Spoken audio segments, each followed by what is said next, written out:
Caríssimos, tudo bem com vocês? Vou fazer um comentário hoje sobre Coisa de Rico, de Michel Alconforado, A Vida dos Endinheirados Brasileiros, esse livrinho que teve um lançamento aí tão criativo nas redes sociais, né? No canal da Todavia e tal, com esse antropólogo, né? O Alconforado ele tem um doutorado em antropologia, fazendo pesquisa entre esses endinheirados brasileiros. Vocês querem um pouco de diversão? Vocês querem ler um livro em que vocês vão ler partes e vocês vão ficar assim constrangidos? Não é possível, com aquela sensação, não é possível. Vamos comentar sobre esse livrinho. Isso aqui é basicamente, eu li esse livro como memórias. É ele descrevendo a história de como ele conseguiu fazer essa pesquisa, né?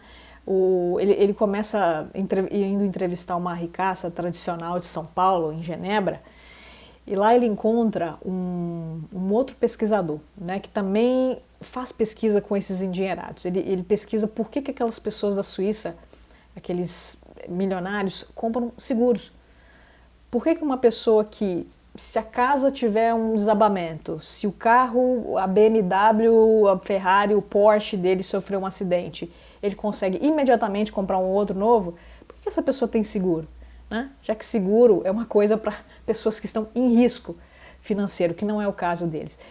É uma pesquisa também muito curiosa, né? Então ele encontra esse pesquisador e eles têm uma conversa, e a primeira pergunta que ele faz para o Michel é: como você conseguiu acesso a essas pessoas? Porque é um mundo muito fechado, é uma coisa dos que estão de dentro e os que estão de fora. E o livro é basicamente ele respondendo essa pergunta. Foi assim que eu consegui finalmente adentrar e fazer pesquisa com essas pessoas. Então eu li o livro dessa maneira. Não é um livro de sociologia pesada, não é a tese de doutorado dele que está aqui, né? E inclusive a tese, né, que ele chega, a conclusão que ele chega nesse estudo é que o rico é sempre rico em relação a. Sempre que você chega para uma pessoa e vê você é rico, ela sempre vai falar não, ela sempre vai ter uma outra referência. Rico é o fulano. Né? Então fica difícil de estabelecer objetivamente o que é um rico. Essa é a tese dele, que pode, obviamente, ser criticada. Inclusive, já vi uns textos aqui no Substack, o pessoal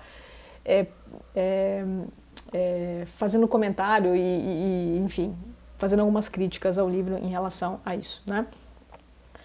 No geral, eu achei um livrinho de ficção bem legítimo, bem digno, e eu queria conversar com vocês sobre isso. Então, como é que ele conseguiu entrar? Porque ele consegue marcar algumas entrevistas através de uma amiga, só que ele está sempre dando com os burros na água. As pessoas percebem que ele não tem nada a oferecer para elas. Essa moça de Genebra, ele entrevistou ele uma vez, ela não deu bola para ele. Depois que ele vai voltar e vai conseguir finalmente ter os ouvidos e caminhar com ela por Genebra. Como que isso aconteceu? Ele vai entrevistar um milionário, ele fica andando pela casa, e o milionário está lá, não está dando bola para ele, enfim. Ele tentou, houve uma barreira. Até que alguém, uma moça, uma pessoa que eu acho que tinha algum serviço que prestava para esses ricos, ela é bem honesta com ela fala: olha aqui, você tem que ter alguma coisa para oferecer para essas pessoas. Você tem que ser especialista em alguma coisa, né? Ou seja, uma pessoa de camada baixa só vai chegar e adentrar esse círculo se ela tiver alguma coisa para oferecer, alguma habilidade. E essa pessoa em questão parece que fazia umas roupas muito finas, muito elegantes, que, enfim, ela conseguiu.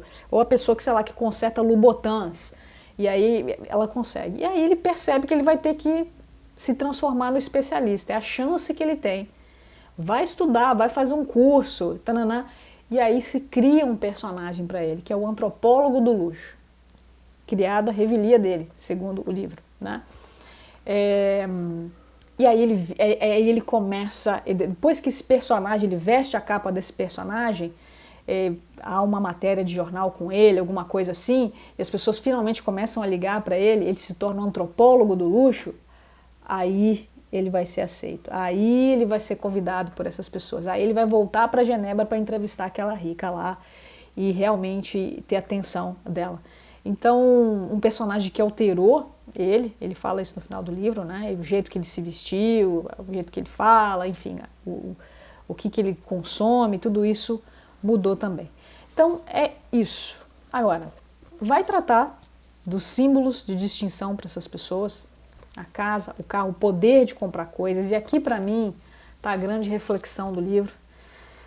Como que as coisas, gente, os objetos, eles movem a nossa imaginação, né? É aquela coisa meio da semiótica, né? Uma coisa nunca é só uma coisa. Quando você vê uma fumaça, aquilo não é só uma fumaça, é um sinal de fogo. Ou seja, a coisa, o signo, o símbolo, ele vai além dele mesmo, né? Então tem um momento que ele está numa casa lá, num jantar, e tem um quadro do Jackson Pollock na parede, original, Jackson Pollock, gente, aquele artista do expressionismo lá americano, tem um quadro dele enorme lá no MoMA, né, no Museu de Arte de Nova York, provavelmente acho que é o quadro mais caro que existe no momento, aquele negócio todo.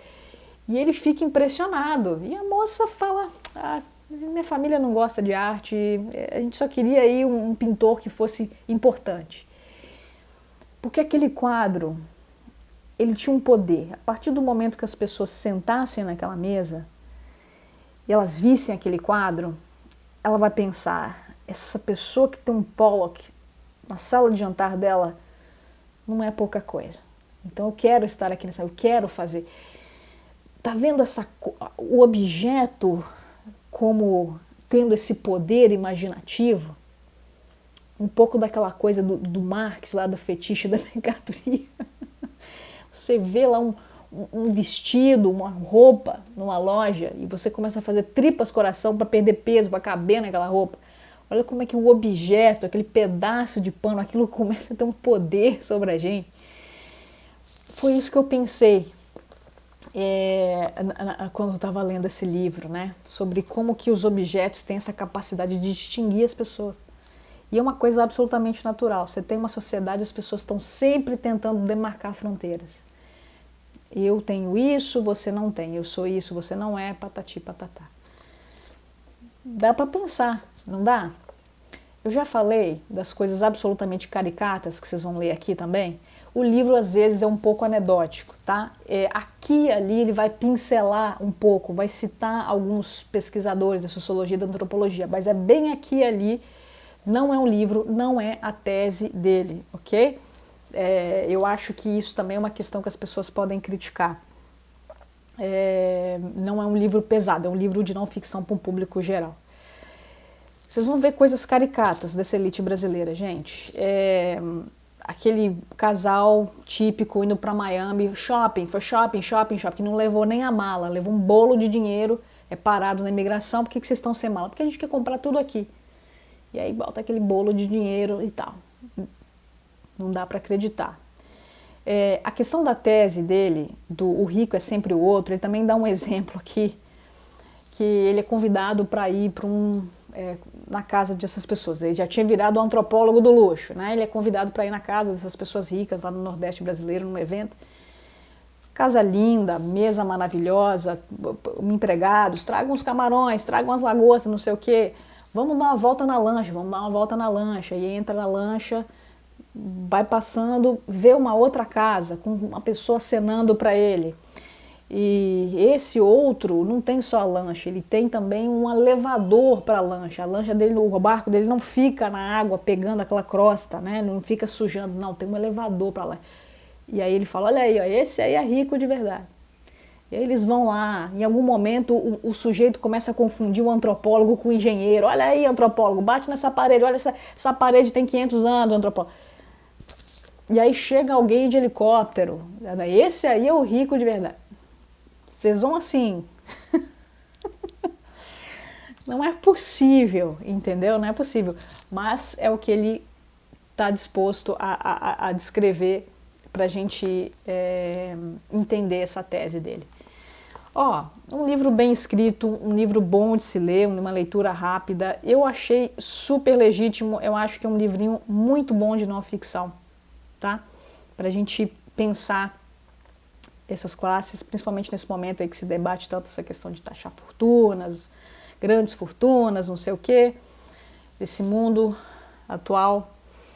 E eu achei um livro bacana, tá?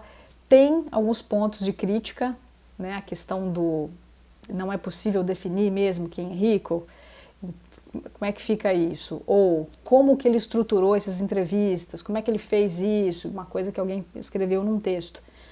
Outra coisa, ele não milita aqui contra os ricos, contra não sei o que, ele está aqui mostrando, olha isso aqui, gente, é isso aqui.